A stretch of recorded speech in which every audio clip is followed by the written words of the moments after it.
Example question number 2. A squash ball undergoes a displacement of 6.2 meters west 25 degrees north as it approaches a wall. It bounces off the wall and experiences a displacement of 4.8 meters, and you're going to have to switch this on your sheet. It should be east 25 degrees north. So that's 4.8 meters east 25 degrees north, and the whole motion takes 3.7 seconds. Now, for example question 2, this is going to be a little bit more involved in solving this, but ultimately you're going to come up again with a right-angled triangle. So again, instead of drawing a scale diagram, we're going to sketch this out. Right? So you can put that in the scale diagram. Again, you cross that out, kind of initial sketch. So then we're going to go through each vector. So the first vector, we're always going to start at the origin. And this one is going 6.2 meters west 25 degrees north. So I'm going to draw a vector, and that would be my initial vector, so that would be my 6.2. This would be my 25 degrees, and the length of that is represented by 6.2 meters. Again, I went west 25 degrees north, and then from the tip of that arrow I am now going to draw my second vector, which now is 4.8 meters east 25 degrees north. So again, I'm going to draw it at a 25-degree angle, and I'm going to end up going 4.8 meters. So this is my end point right here. So if I was to look at my resultant displacement, that would be represented by that line. Right? So kind of gives me an idea where I should be. Right? I should be somewhere in the northwest quadrant or west-north quadrant in the end. So it just gives you a good idea of where the answer should end up in terms of direction. Now, how do you solve this? Well, we're going to go to another Cartesian plane, and we're going to break up the question into two vectors. So it's a slightly different drawing than what you would have for your sketch. So we're going to start off with the first one, and we know that we end up going west. So I'm going to draw the two vectors that comprise that first component, that 6.2 meters west, 25 degrees north. So we go west, and then we're also going north, and then we have the vector. So the vector, that last vector that I drew, is a result of my x and my y, or my west and north component. So this is 25 degrees, and again this is 6.2 meters. So that's vector number 1. Again, each vector is comprised of a y and an x. The second vector is going to be the bluish vector. So we're going to draw this one. This one is now east. So we're going to move east. And we're going north. And so now we have our second vector,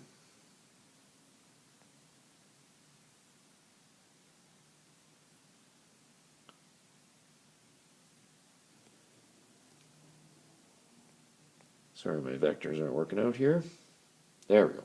So our second vector, again, this is going to be 25 degrees, and this is 4.8 meters. So I'm going to call this one vector 1. This one we're going to call vector 2.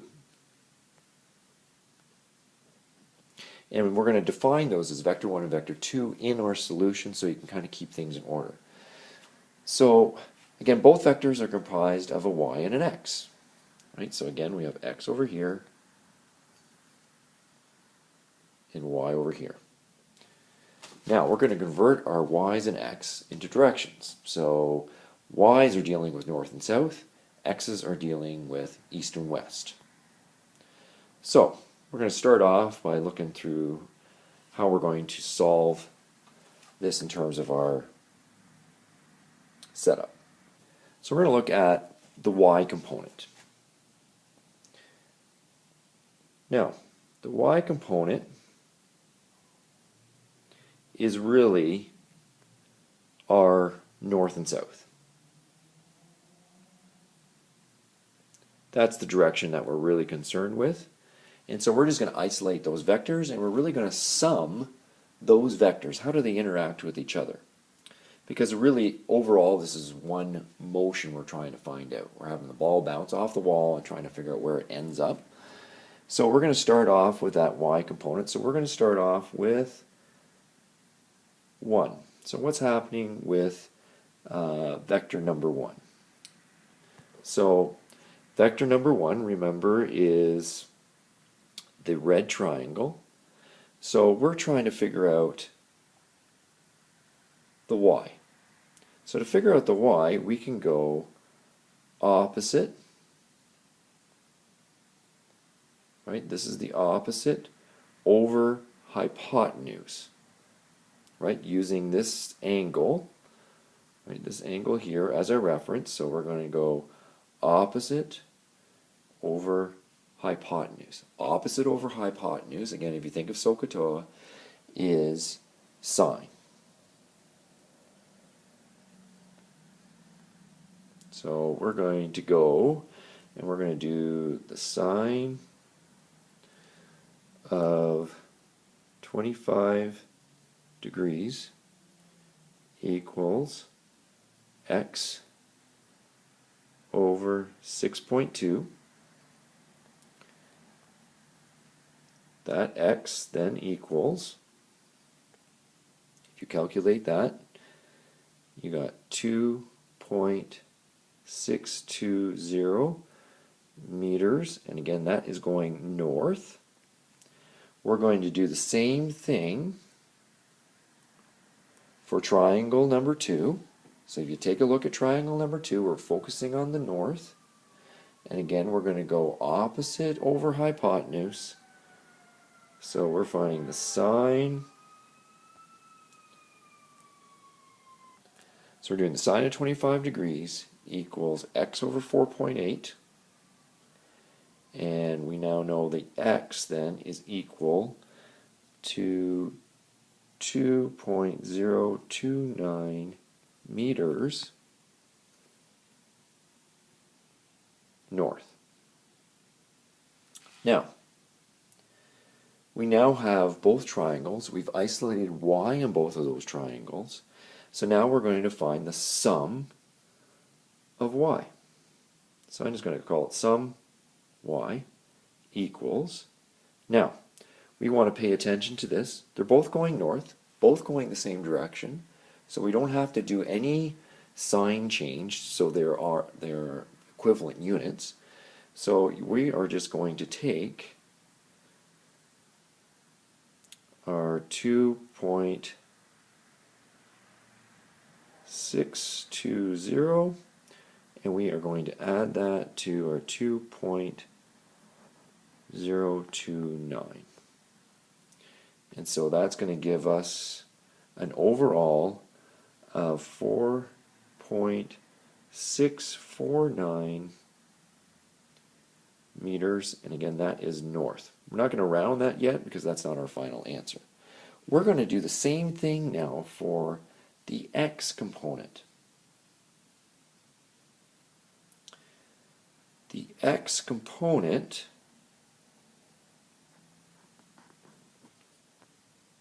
is really dealing with our east and west. X, east and west, y north and south. So if we go back to our diagram, we're now really concerned with our x vectors for each triangle. So we're trying to figure out our x vector for the red triangle, which is number 1, x vector for our second triangle, which is the blue. And if you look at that, we're trying to find this line here. So this is now going to be adjacent over a hypotenuse. And so that is now going to be the cosine. So we can use our trigonometry to figure out our value of each vector. So we're going to take, for number 1, cosine of 25 degrees equals x over 6.2. That x is now going to equal 5.619 meters, and that is going to be east.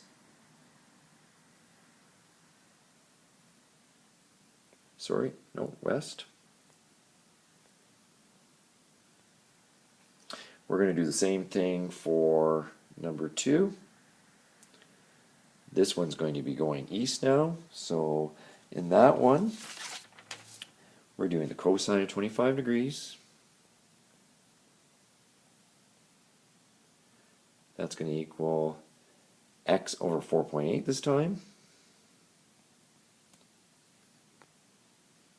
X is then going to equal 4.350 meters east.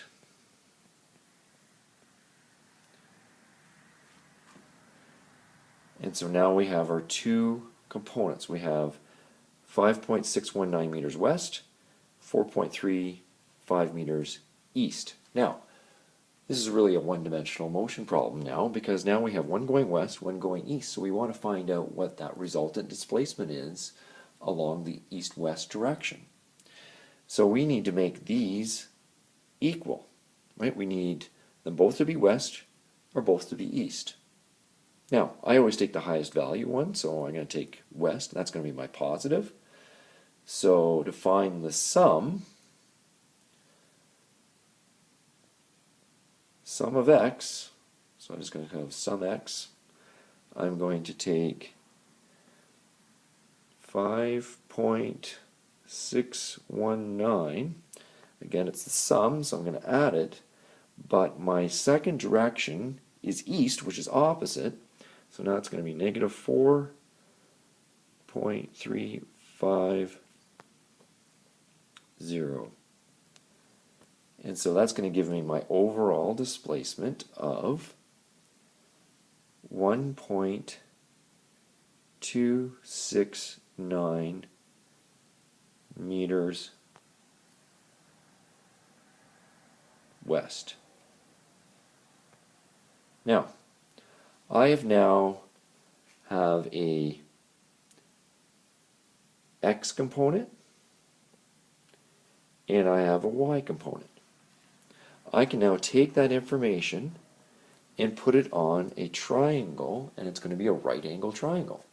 So again, it all comes down to getting the information that allows us to get to that right angle triangle. So in this case, we're going to take this information, and so we know that we go 4.649 meters north, and we've also went 1.269 meters west. So I'm going to draw west, and that's going to be my 1.269.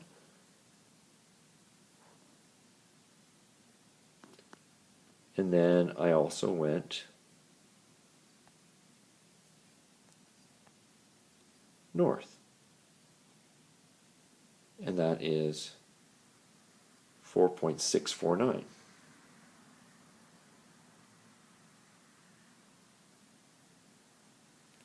So I'm trying to find my resultant. right, which is now my hypotenuse. So I've gone through all of this to figure out my north-south component, my east-west component. I've now simplified the numbers to a right angle triangle. So I can now take that information and put it into a Pythagorean theorem equation. So now I can take my resultant, and that's going to equal 4.69649, squared plus 1.69269 squared. I can calculate that, and my resultant then is going to be 4.8 meters. However, I still need a direction, and so I'm going to go back to my right angle triangle. Again, this is my reference point, that's my starting point. And so I'm going to take these numbers, and again I have opposite over hypotenuse. So I would then now take my tan, -1. Again, tan is opposite over adjacent. We have the TOA part of trigonometry. So in this case, it's going to be 4.469 divided by 1.269, sorry. And that angle is going to end up giving you 74 degrees. So my final answer then, I'm going to put that over. Again, I am going west 74 degrees north. And that would be my final answer. So again, separating the two vectors so you can get the sum of your y and your x. The sum of your y and x goes on a right angle triangle. That right angle triangle, then you can solve for your hypotenuse, which in this case was your 4.8 meters. And then you have your direction, which you can solve through trigonometry.